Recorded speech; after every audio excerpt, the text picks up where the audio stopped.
Daşkəsən rayonunun sabiq icra başçısı keçmiş deputat Əhəd Abdullayevin ailəsinə ağır itki üz verib. News 24 azın məlumatına görə onun qardaşı Nadir Abuyev 73 yaşında vəfat edib. Bildirilir ki, Abuyev uzun müddətdir onkoloji xəstəlikdən əziyyət çəkirmiş.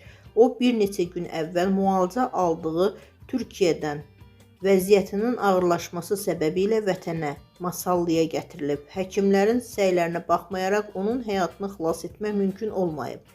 Mərhum fevralın 1-də Masallı şəhər qəbirstanlığında torpağa tapşırılıb.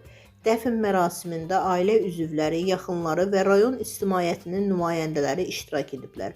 Qeyd edək ki, Nadir Abuyevin yanvarın 28-də vəfat etməsi ilə bağlı sosial şəbəkələrdə və bəzi informasiya resurslarında məlumatlar yayılmışdı. Lakin həmin xəbərlər rəsmi şəkildə təsdiqlənməmişdi. Onun vəfatı ilə bağlı məlumat dünən dəqiqləşdirilib.